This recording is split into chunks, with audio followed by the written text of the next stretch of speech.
que é o segundo episódio da segunda temporada do Vale do Suplício, que é o podcast que fala de empreendedorismo real e sem glamour, nenhum glamour.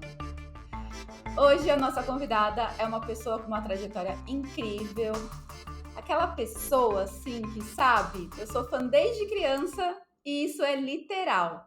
É a Alba Marquesi de Milena, vulgo minha irmã, uma das 4 irmãs que eu tenho, porque tá tudo aqui em família, aqui no Vale. E esse meu comentário sobre ela é super, super isento. Super isento mesmo. Olá, Vellers. E é isento porque é claro que a Alba não estaria aqui só porque ela é irmã da Adriele, né? Ó, a Alba, ela é sócia fundadora da Increase, que é uma consultoria literária. Se você não sabe o que é uma consultoria literária, segura aí que você já vai saber. A consultoria da Alba, ela tem mais de 150 livros publicados aí ao longo de 8 anos de mercado. E a Alba escreve sobre literatura desde 2010, faz traduções desde 2012 e também avalia originais para a editora Verus, do grupo editorial Record. Alba, seja muito bem-vinda, que legal ter você aqui. Olá, meninas, olá a todos. Prazer estar aqui com vocês. Agora, uma outra coisa, além da gente estar tudo em casa aqui, porque você é irmã da Adri, eu acho que a gente está em casa por outro motivo. Porque viver de escrita e de literatura no mundo em que as pessoas não leem, cara, é foda. Eu vou falar foda porque eu sou âncora desse negócio aqui, eu vou falar palavrão que eu quiser. Não é? É fogo. Eu posso falar Você que não é é foda âncora, também? né? Ela Pode. falou que tem que ser âncora para falar que é. Não, é foda. É fogo viver, mas é um prazer, viu? Trabalhar com o que eu amo, assim, é um prazer enorme. Ainda bem, né? Que se fosse ruim, fosse E ainda foda, não sem desse dinheiro, prazer, aí não vale a pena. não dá, né? Não, mas é muito Não bom. dá. Alba, quando a gente olha para trás, a gente é fácil, né, de enxergar alguns momentos que foram cruciais, que são pontos de virada aí na construção de quem a gente é hoje. Então, para quem não conhece a história da Alba, eu já conheço, óbvio, a Sil também já conhece, que eu já falei, mas até os 17 anos, a Alba estava seguindo o fluxo. Trabalhava, fazia cursinho, ela planejava fazer faculdade de direito. Eu lembro, inclusive, das apostilas dela estudando para o cursinho. E aí veio uma gravidez não planejada, veio o casamento, e 2 anos depois veio o diagnóstico de autismo do Lucas, que é o filho dela, e do Eduardo, meu cunhado. É, como que esse turbilhão de acontecimentos não planejados moldou quem você é hoje? É muito complicado falar da minha trajetória na minha carreira sem falar do Lucas e do que foi ter o Lucas e do que foi descobrir o autismo do Lucas, né? Porque eu estava já decidida, eu ia ser, a Adriele falou, eu ia ser advogada, eu queria muito, é uma coisa que inclusive até hoje eu gosto bastante do direito. E eu já estava muito decidida, assim, eu tinha muita certeza que eu ia fazer Direito São Bernardo na época pela PUC, eu ia fazer isso, essa era a minha vida, era isso que eu ia ser. Então a gravidez não planejada já cortou isso, assim, eu tive que adiar isso. E quando eu descobri o autismo no Lucas, assim, eu não tinha muita perspectiva, assim, eu não via muita perspectiva para mim profissionalmente, porque eu tinha que me doar muito.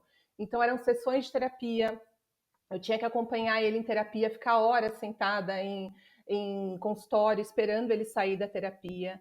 Então, assim, foi praticamente reinventar a possibilidade de carreira para mim, assim. Eu não sabia para onde correr, assim. Eu fiquei muito tempo que meu único assunto era autismo, meu único assunto era o Lucas, até eu conseguir entender aí, de 98 que a gente descobriu o autismo do Lucas, até eu entender em 2009, mais ou menos, que eu comecei a trabalhar com livros, né, de 2009 para 2010, que eu consegui entender que eu podia ser outra coisa e podia fazer outra coisa. E nesse meio tempo, né, que você estava até comentando, os livros eram sua companhia, né, nesse dia a dia do Lucas. A nossa história com livros, agora eu vou incluir a Adriele também, a gente tem uma história com livros e um apoio muito grande na família, né? Minha mãe sempre foi uma leitora voraz, assim. Então a gente sempre teve muito acesso a livros em casa. Então, desde pequena, a gente sempre teve essa relação de companheirismo com os livros, né? E durante as terapias que o Lucas ficava, às vezes ele ficava 2 horas e meia, 3 horas em terapia, passando de uma terapeuta para outra, e eu ficava sentada na sala de consultório. Quando não tinha companhia, a Adriele ia muito comigo, mas quando não tinha companhia, quando ela também começou quando ela cresceu, quando ela começou a procurar aí a vida dela e fazer faculdade, enfim, aí o que me salvou mesmo foi a companhia dos livros. Eu passava horas lendo livros nos consultórios e era aquilo que me ajudava mesmo a passar aquelas horas. E quando chegou um momento assim que você começa a se sentir um pouco inútil até para a sociedade, parece. Ah, mas o que, que eu sou? O que, que dá para eu fazer? E aí foi quando eu pensei, não, vou juntar então aqui o que eu gosto de fazer, que eu gosto de ler. E na época era o Orkut ainda. Vocês têm idade para lembrar do Orkut? Lógico, sempre Lógico. foi a preferida até hoje. Nada bate, nenhuma bate. Você gostava das comunidades? Eu estava em muitas. Aí você tá exigindo demais da minha memória, Alba. Ah, não lembro. Eu comecei a ver uma possibilidade de trabalhar com livros quando eu comecei a participar de comunidade no Orkut. Tinha algumas pessoas que não sabiam ler inglês, e eu li inglês, aprendi inglês sozinha. Durante as terapias do Lucas, eu queria ler livros e às vezes não tinha ele em português, eu li o livro em inglês porque estava curiosa, era série, enfim. E aí as pessoas queriam também ler, e elas não sabiam inglês. Aí eu comecei a fazer tradução em comunidade do Orkut. E aí eu fazia as traduções para as pessoas, fazia capítulo a capítulo com mais algumas amigas. E aí eu comecei a ver, gente, olha, acho que dá para pegar aí. Aí tem um nicho aí que dá para trabalhar, que dá para ganhar um dinheiro e que dá para me realizar profissionalmente, que para mim isso era muito importante. Ô, Alba, como que você conciliou as coisas? Porque eu acho que só quem tem uma pessoa que precisa de cuidados especiais na família, eu tenho, não é o caso do Lucas, tenho, né, uma outra história, mas que eu sei também o quanto demanda, né? Enfim, o quanto consome. Como que você se ajustou para ter tempo para tudo? Porque lá você falou, né? Quando o Lucas teve o diagnóstico, falou, pô, já era, né? Minha carreira profissional não tem mais perspectiva. Como é que eu vou fazer? Então, como é que foi esse não vou conseguir pro ok, hoje sou uma empresária e consegui? Ah, é tão longo, né? Porque quando a gente está fazendo, quando você está focado em fazer ali, você nem percebe como você está conseguindo. Hoje, às vezes, eu olho para trás, assim, como que deu, como que eu consegui. Mas é porque, na verdade, de início era uma coisa muito lúdica, né? Eu fazia mesmo por prazer, não fazia pensando na profissão. E o Lucas ia para a escola, então ele ficava um tempo na escolinha, né? Ele tinha esse período que ele ia para a escola. Então eu fazia muito isso quando o Lucas estava fora de casa, né? Começou assim. Então era em momento assim que eu podia, sei lá, assistir televisão, ou o Lucas estava dormindo, ou o Lucas estava na escola. Era nesse momento que eu conseguia conciliar, fazer alguma coisa. Mas foi muito. Começou como lúdico mesmo, tá? Não começou assim, então tá. Então eu vou começar a fazer traduções na internet, eu vou começar a postar resenhas na internet, e essa vai ser minha profissão. Começou mesmo como um hobby, começou bem lúdico mesmo. Legal. Você teve um blog, segundo o Rafa colocou aqui no roteiro, eu não sabia, a Adri pode saber dessa história, que se chamava Psycho Books. É isso? Isso, então foi um passo do Orkut. No Orkut eu fiz algumas amizades nesse grupo de tradução. Uma delas é a minha sócia até hoje, que é a Mariana Del Chico. E a gente fazendo as traduções e conversando, e a gente, poxa, ela lia muito também, ela adorava a leitura, como eu também, a gente lia muito. Se a gente criasse um blog, na época era um boom de blog, estavam acontecendo alguns blogs falando de livros também. E se a gente começasse a falar sobre nossas leituras nas redes sociais, não, que nem tinha rede social, nos blogs, né? Se a gente começasse a conversar sobre isso, acho que tinha Twitter na época, mas era isso, assim, a gente divulgava no Twitter, no Orkut, acho que a gente já estava terminando já, e a gente fazia resenha no blog, assim. Foi aí que a gente começou, foi aí que eu comecei a entender que eu podia fazer uma diferença falando sobre livros na internet, não só fazendo tradução para quem queria ler, sabe? A gente criou o blog em 2010. Uhum. E você conheceu na internet uma pessoa que seria sua sócia, né? Isso, mas na verdade minhas 3 sócias eu conheci na internet. Nós somos em 4 na Increase e as 3 eu conheci na internet. No chat do UOL. No blog? Então, Uma criando o blog junto com ela, que foi a Mari, a gente fazia tradução, e as outras duas a gente conheceu através do blog, elas tinham outros blogs. Porque na época, em 2010, tinha um boom de blogs sobre livros, assim. Então, várias pessoas criaram. Então, a gente criou uma comunidade falando de livros na internet. E essas minhas duas sócias, elas falavam também de livros na internet em 2010, 2011. E foi daí que a gente criou a Inclusive. Ó, mas apesar desse boom, acho que a gente não dava para imaginar, assim, a quantidade de conteúdo que tinha naquela época também, né? Você conseguia ser lido, né? Eu lembro de ter um blog, então, acho que todo mundo teve blog, né? Todo mundo passou por isso. Mas você tinha ali audiência, né? A galera comentar, assim. Imagina, na época que a gente virou hoje de quantidade de informação, a gente estava ali navegando num oceano azul, né? Nossa, não, a gente fala. Porque e hoje tem muito mais. Hoje tem um Instagram que as pessoas falam de livro no Instagram. Hoje tem o TikTok, que a gente chama os booktokers, né? Que assim, eles fazem um puta do impacto, eles têm um puta do impacto no mundo editorial, os booktokers. Um livro viraliza no TikTok, ele pode ter certeza que vai ser um grande sucesso de vendas, vai pegar a lista da Veja, a lista da Publish News, enfim. Mas assim, a gente nem imaginava, imagina, quando a gente criou o blog, a gente criou mesmo, aquele por hobby mesmo. A gente criou para se divertir mesmo, porque a gente queria fazer alguma coisa, porque a gente queria conversar, falar sobre livros. Na verdade, era isso mesmo. A gente lia e queria conversar com outras pessoas sobre livros. A gente criou pensando nisso mesmo. Estou até hoje conversando sobre livros com as pessoas. Né? Só fala disso. Até hoje. Ô, Alba, uma dúvida, uma curiosidade, assim. Você conheceu suas sócias na blogosfera, né? Vocês lembram da A blogosfera? gente chamava de blogosfera literária. Tinha um nome todo assim. Olha que chique, da blogosfera literária. Quando que vocês se encontraram presencialmente a primeira vez?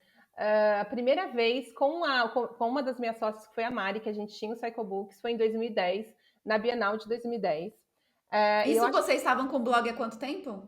a gente tinha o blog, a Bienal geralmente acontece em agosto, setembro, a gente abriu em janeiro o blog. Então a gente devia estar uns 6, 8 meses com o blog, assim, que a gente estava com ele rodando. A gente foi se ver a primeira vez só na Bienal, acho que foi aqui em São Paulo, em 2010.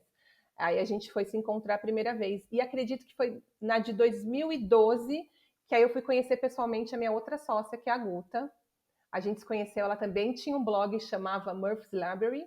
Aí ela veio para cá, a gente se conheceu, foi quando a gente se conheceu pessoalmente. A gente não tinha nem ideia ainda de trabalhar juntas com a Increase.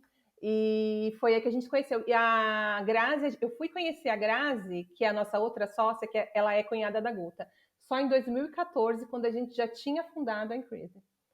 A gente se conheceu, a gente fundou a Increase em junho e a gente foi se conhecer em setembro só, na Bienal de São Paulo também, 2014. É muito raiz, né? Internet raiz. Você vai falar que você conheceu o seu marido na internet também, né? Aí também não, aí foi no portão de casa mesmo. Em 92, não tinha nem condição, né? Aí era no olho a olho Aí mesmo, no era na conversa, tinha que ser na conversa, não tinha jeito.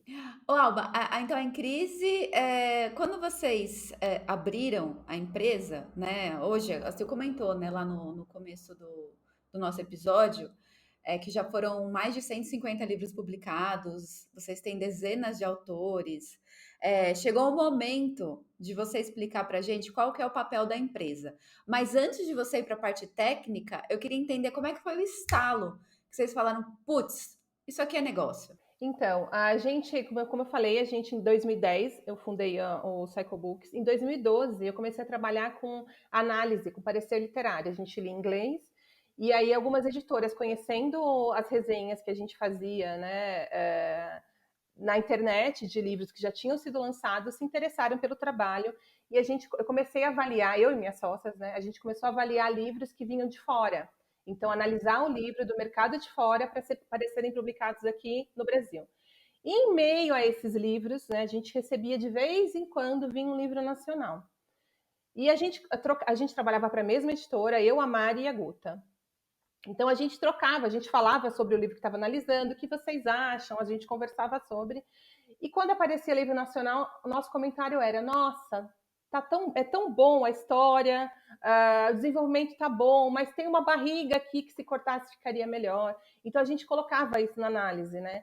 Mas assim, às vezes a editora não, olha, é muito tempo fazendo edição, não é interessante, para a gente é melhor, não comprar agora. Então a gente começou a ver um nicho aí. A gente, poxa, e se a gente trabalhasse esse livro que a gente achou que tá bom, mas não tá ótimo, se a gente fizesse esse livro ficar ótimo e levasse ele para a editora?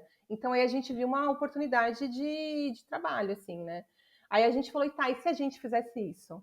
Aí a gente começou a pensar sobre isso no começo de 2014, e aí foram aí uns 6 meses até fundar a empresa e abrir negócio mesmo. Mas foi isso, a gente viu a gente conhecia autores nacionais, a gente às vezes até lia alguns autores que estavam em editora, mas a gente, quando chegava o material, a gente sentia ele muito bruto, assim. A gente sentia que faltava ali a mão de uma pessoa antes dele ir para o editor final, para o editor comprar o livro e ser publicado de forma tradicional. Então, aí, resumindo, agente literário, ele pega a pedra bruta, dá uma lapidada, já é papel de vocês fazer essa pré-edição, mas não significa que está na versão final, ou significa, né? Conta um pouquinho mais de como é Então, que é. assim, eu posso falar pela Increase, tá? A gente faz esse trabalho, não são todas as agências que fazem esse trabalho. A gente faz esse trabalho. A gente não deixa, o livro não sai da nossa mão, né? Não vai para uma editora sem antes ter passado por uma edição nossa. Mas isso não significa que essa edição é final, que o editor não pode mexer, que dali não pode sair mais nenhuma palavra. A gente já pega, quando a gente contrata o autor, né? Quando a gente faz esse contrato com o autor, a gente conversa como a gente trabalha, explica para eles assim, e já trabalha o livro editando, para eles entenderem que aquela não é a última vez, a nossa edição não é a última, o editor ainda vai mexer, ainda vai passar muitas vezes pela mão dele, assim. Então, o nosso trabalho é deixar ele preparado para o olhar do editor, mas é claro que o editor, quando recebe, ele vai querer fazer, vai ter seu olhar ali, às vezes alguma coisa que a gente achou que super funcionava, ele vai falar, não, gente, não funciona, acho melhor ir por esse caminho. Mas a gente deixa, com nossa visão de mercado e como a gente, né, com nossa experiência, a gente tenta deixar o mais redondo possível para o mercado. Mas esse é o nosso trabalho, tá? Da Increase, é o que a gente faz. Mas o agente literário é uma figura muito comum nos Estados Unidos, né, Alba? Todo mundo vai para o agente literário, mas aqui nem todo mundo sabe o que faz, né? Enfim, não é uma profissão tão clara, assim, tão disseminada, né? Então, quando a gente entrou no mercado, eu acho que tinha umas 2 ou 3 agências, só muito grandes, que traziam muitos livros de fora, mas voltada só para o mercado nacional, nós fomos uma das primeiras, assim, que abrimos com esse objetivo, de colocar o autor nacional em editoras tradicionais. E a gente importou, inclusive, você falou do agenciamento estadunidense, a gente importou a ideia mesmo, o mesmo modelo, de fazer esse modelo em que a gente pega o texto, trabalha o texto antes de mandar para as editoras. Foi o modelo que a gente importou. Porque é muito normal o autor do livro ficar perdido, né? Eu tenho uma ideia boa, eu tenho um material já feito, para a própria pessoa ir lá bater na porta da editora, enfim, não é muito bem assim que as coisas funcionam, né? Você tem uma influência e tal, mas, enfim, é um trabalho super importante para quem quer, né, ter a chance de publicar um livro, né? E é o networking, né? O autor sozinho, ele não vai ter condição de conhecer, às vezes até conhece, mas assim, conhecer todas as editoras, poder conversar abertamente com todas as editoras. A gente não, a gente tem uma carteira de autores, então a gente tem mais abertura, a gente conhece todas as editoras, a gente tem abertura para conversar com todas elas, o que é o diferencial que um autor sozinho não consegue fazer, né? A gente, além desse trabalho, então, nosso trabalho é trabalhar o texto, então todos os livros saem da empresa com a gente uma de nós 4 tendo trabalhado no texto do autor. Aí o próximo papel é apresentar em pitching para as editoras, então a gente faz reuniões, a parte do comercial, apresenta a história para a editora, vê se vai brilhar o olho, se não vai, a editora pede para analisar o manuscrito, aí ela analisa, volta para a gente com oferta, olha, dessa vez não vai dar, mas eu gostei da escrita, então às vezes a gente, olha, ela gostou da escrita, não é a história, vamos tentar. E a gente está sempre trabalhando o autor com vários livros para ver o que vai conseguir encaixar no mercado. Uhum. Agora, fazer o que a gente ama é muito bom, mas a gente também tem que fazer. Adriel, que diga. Habilidade, financeiro, marketing, um monte de coisa ali para uma empresa rodar, né? Eu tenho a sorte, muito obrigada, minha sócia, que ama o administrativo, e faz isso. Mas assim, a gente sabe que muito empreendedor se enrola com isso, né? E com razão. Como que vocês se organizaram, você e suas sócias? Então, a gente tem cada uma com seu papel. Eu também tenho a sorte, todas nós temos o nosso papel, mas assim, a gente tem a parte administrativa, a gente tem uma das nossas sócias, a Guta, ela é contadora, ela trabalha com isso. Então, a parte administrativa a gente está super, super As em dia. Marquezine não estão de brincadeira no planeta, né? A gente é o olho, né? Então, a parte administrativa, ela faz a planilhinha de análise de como vai ser o crescimento da empresa no ano, onde a gente tem que investir, o setor que a gente tem que dar mais foco naquele ano. Então, a gente tem todo um cuidado, assim, é ela que faz. A gente divide em áreas também, por exemplo, comercial.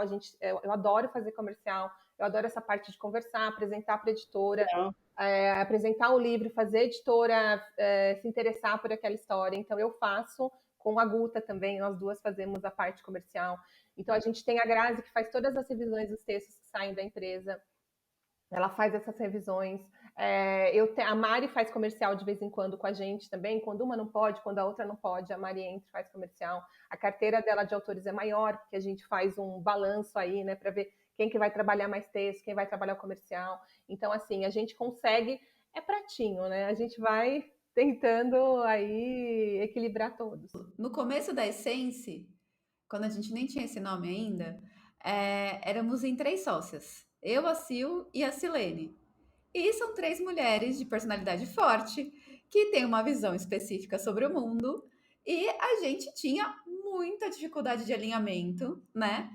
E aí, hoje somos só eu e a Sil, a gente ainda, né, tem aqueles momentos, né, que uma quer uma coisa, outra quer outra coisa, e cada uma vai para um lado, e agora o que a gente faz, né, porque afinal cada uma quer ir para um lado, e ambas são sócias, como é que vocês fazem para se organizar em 4?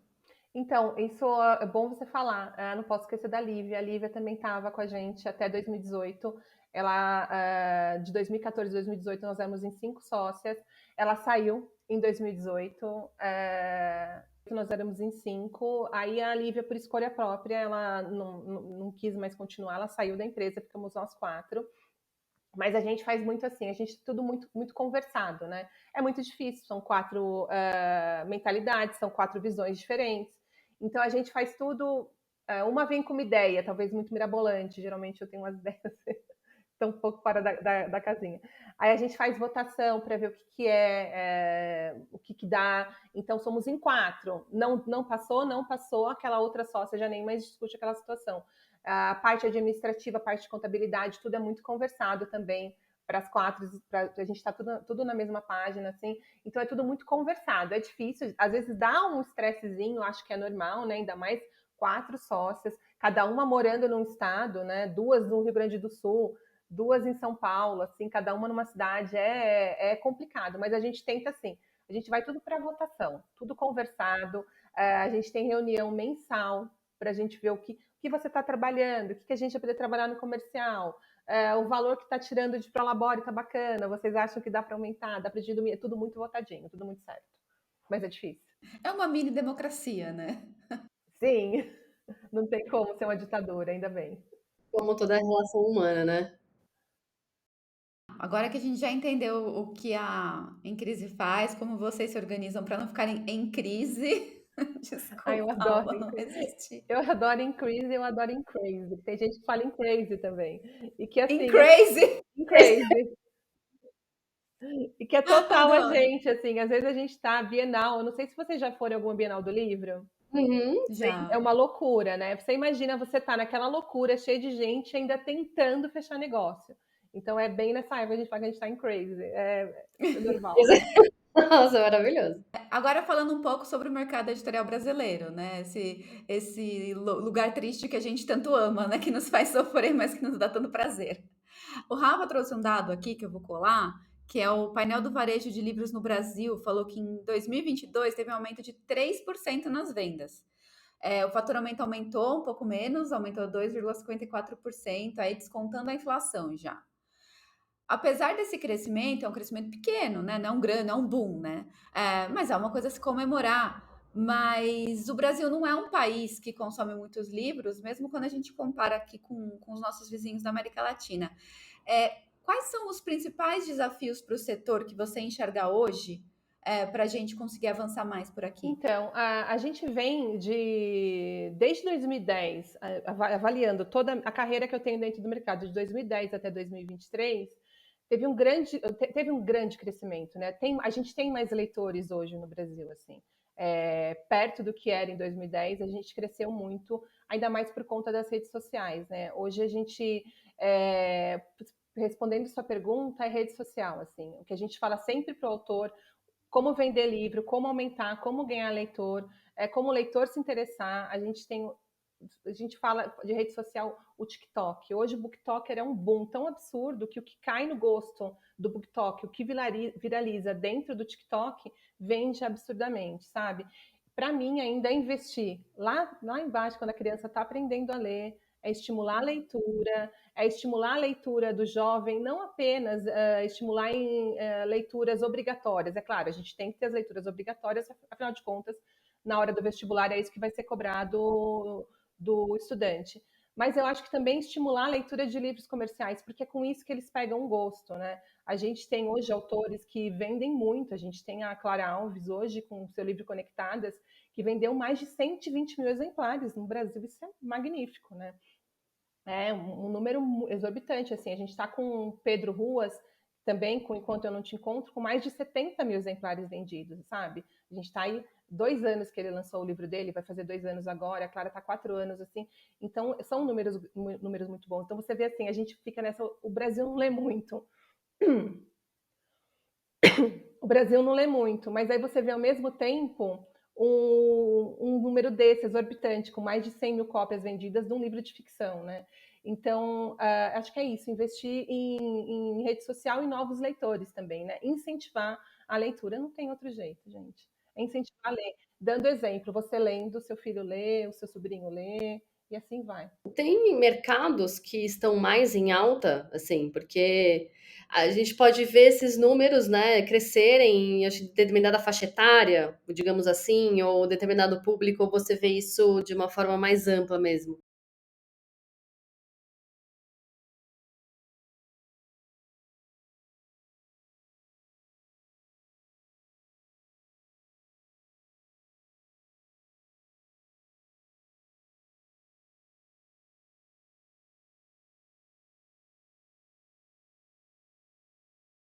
Uau,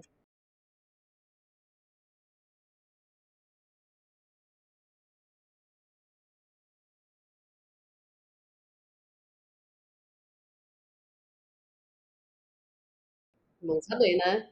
Você falou desse, né, grandes números, né? 120 mil, no caso do Conectadas, e mais 70 mil, eu esqueci o nome do outro livro.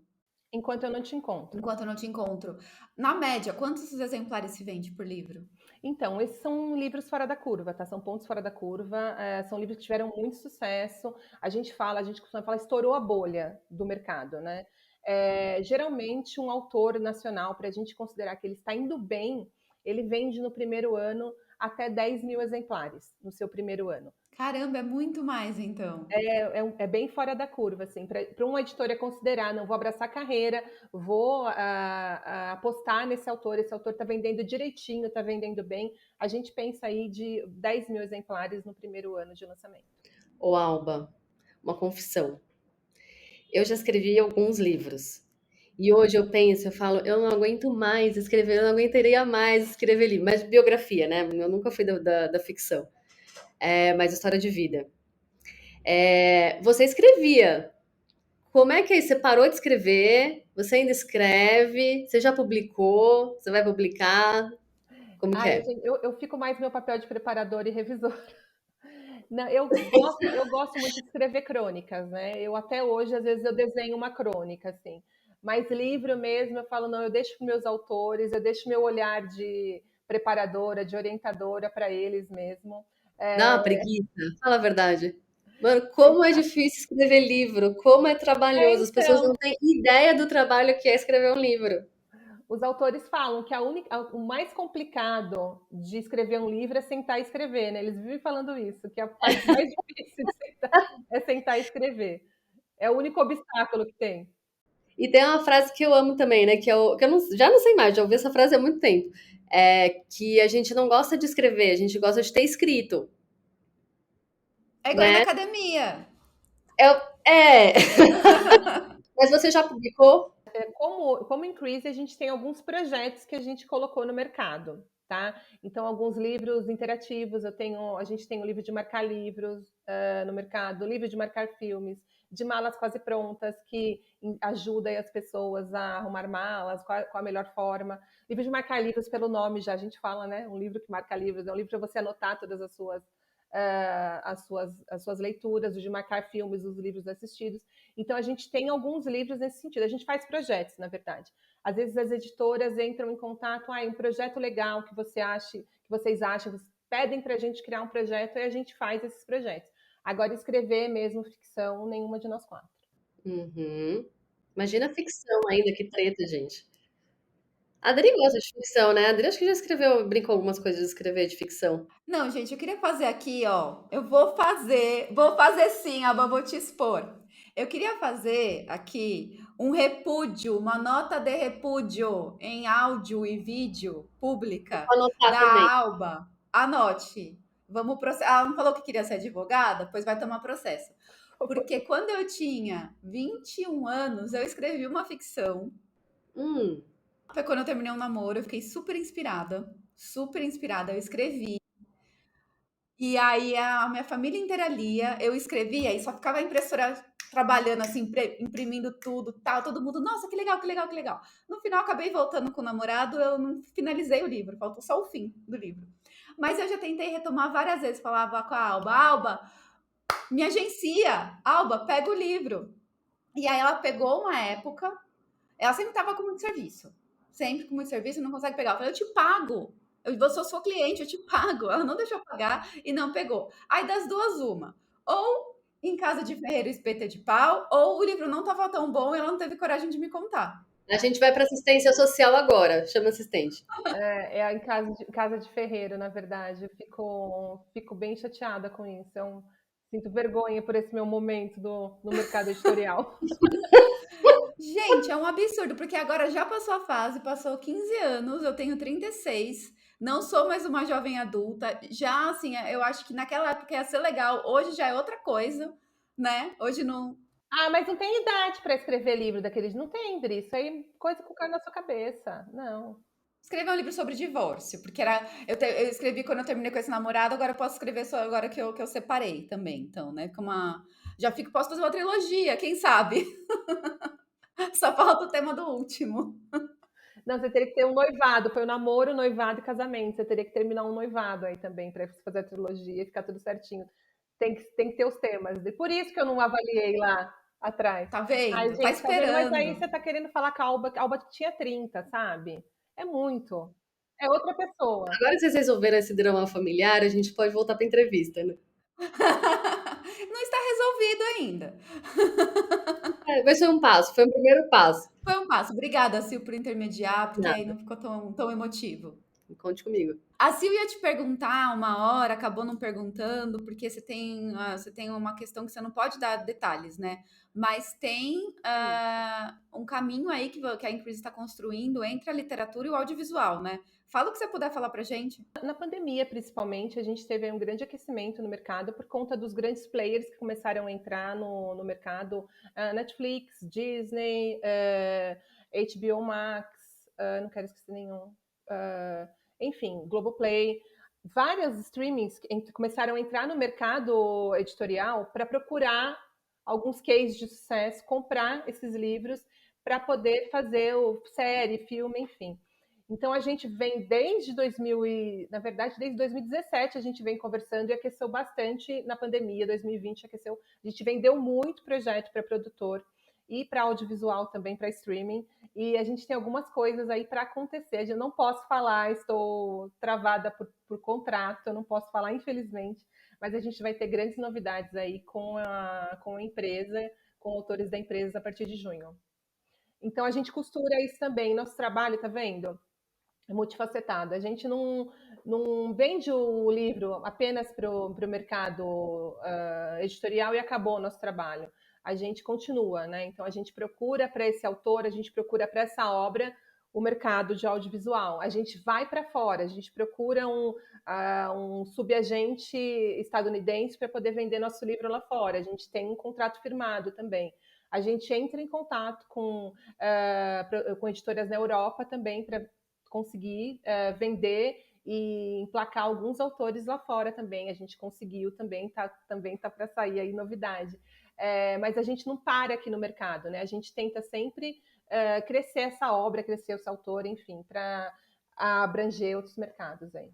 Então, o filme pode ser tão bom quanto o livro? Sim, eu adoro produções. Pode ser um pouco diferente, pode ser tão bom quanto, pode ser até melhor, quem sabe? A gente vai ter que esperar para assistir. Boa.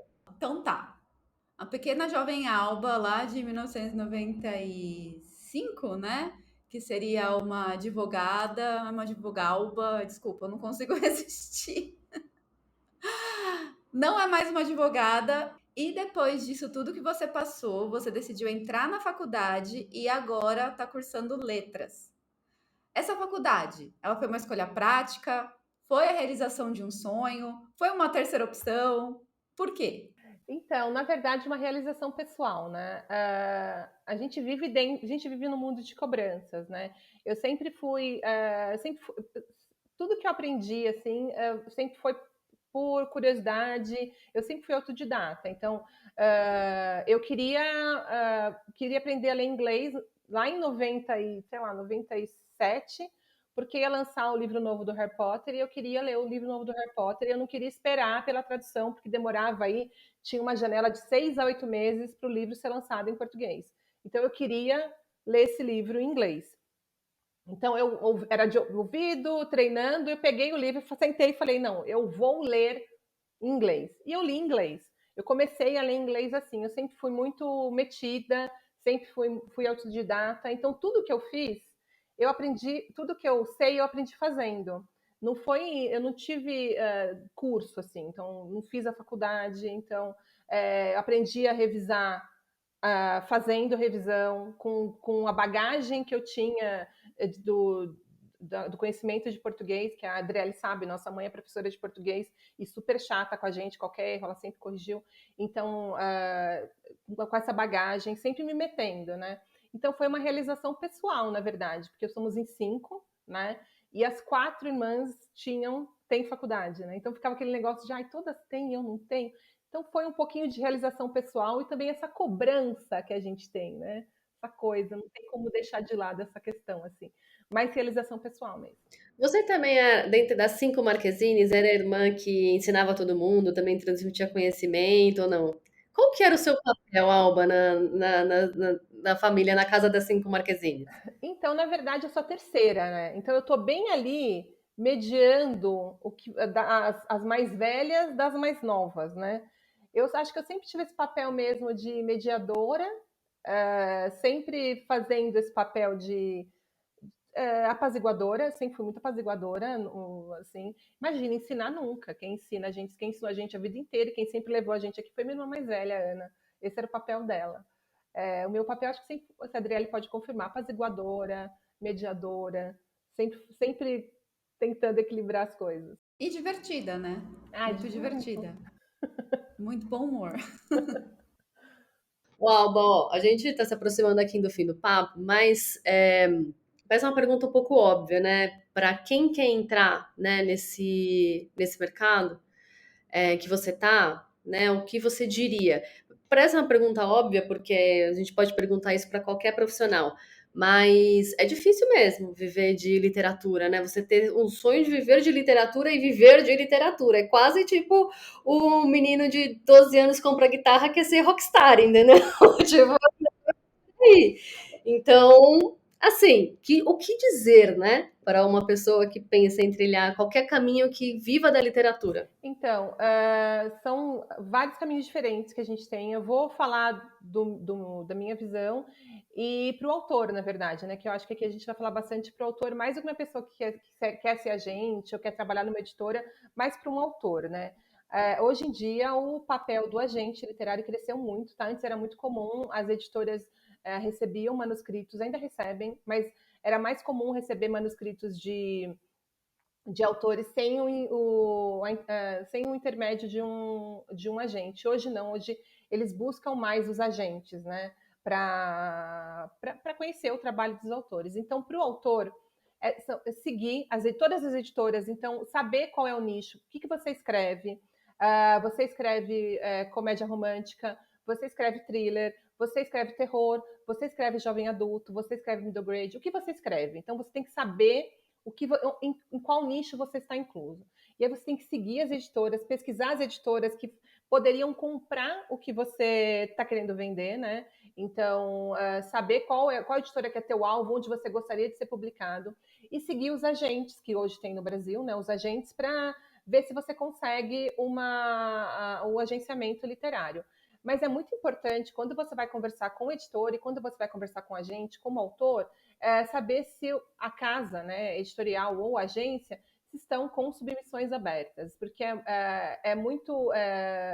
não é delicado você procurar um agente quando o agente não está com submissão. Estou te mandando, acha meu e-mail, estou te mandando aqui meu material, quero ser agenciado. Não é assim, a gente tem que estar com submissão aberta. Hoje a gente não está com submissão aberta, a gente está com uma carteira hoje de 86 autores, a gente está no nosso limite.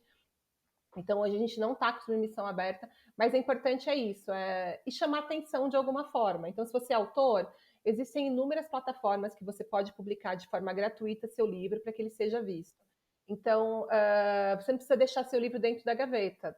Ninguém lê se ele está dentro da gaveta. O livro vai ser lido se ele está no mercado. Então, procure uma plataforma gratuita. A gente tem o Wattpad, a gente tem a Amazon, que você pode colocar seu livro na Amazon, deixar ele disponível para ver se você consegue ganhar uma plataforma de leitores e assim chamar a atenção de um agente, chamar a atenção de uma editora, que às vezes não está nem com submissão aberta, mas por conta do seu trabalho chamou a atenção e você conseguiu aí um lugar no mercado. Para quem quer trabalhar em editora, eu acho que é mais ou menos trabalhar em editora ou ser agente é mais ou menos pesquisa, né? Você tem que ser conhecido, você tem que saber, você tem que falar no meio. Então, como todo mercado, né, gente? É networking, né? Você tem que ser visto para poder ser contratado, para poder trabalhar, para poder entrar no meio. Acho que tem que ser isso, né? Ótimas dicas. Agora a gente chega no final, a gente tem uma sessão que é bate-pronto, assim, eu faço a pergunta e você responde. Ai, meu Deus, gente. Então vamos lá. Vai, comunidade favorita no Orkut. Ai, a não vestido de palhaço mata 8. Existia, era maravilhoso, era maravilhoso. Não, desculpa, fala de novo. Anão vestido de palhaço mata 8.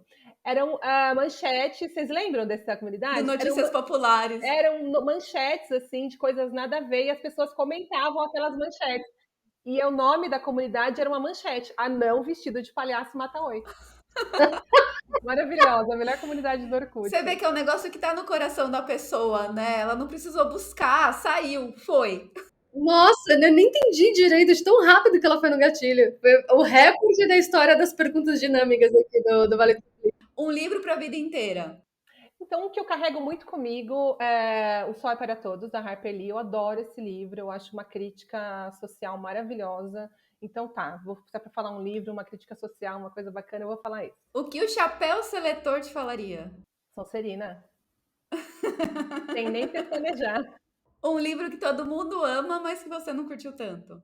Ai, gente, qualquer coisa de autoajuda. Eu odeio autoajuda, não suporto. Às vezes eu tenho Rainha. uma preparação e eu quero morrer. É um desespero. Esse livro dá um filme. Eu tenho vários. Eu tenho mais de 150 que daria um filme. Vem players do mercado, produtores, podem vir. Vários aqui, assim, ó. Aqui, são vários. Alguém que te inspira. Eu acho que minha mãe, que sempre carregou a casa nas costas, assim. A gente teve um pai presente fisicamente, mas muito ausente emocionalmente na nossa vida. Ela sempre foi muito presente em todas as outros momentos, assim, sempre levou a gente. Então, acho que minha mãe. Olha só, Dona Irene. Eu acho que eu diria ela também.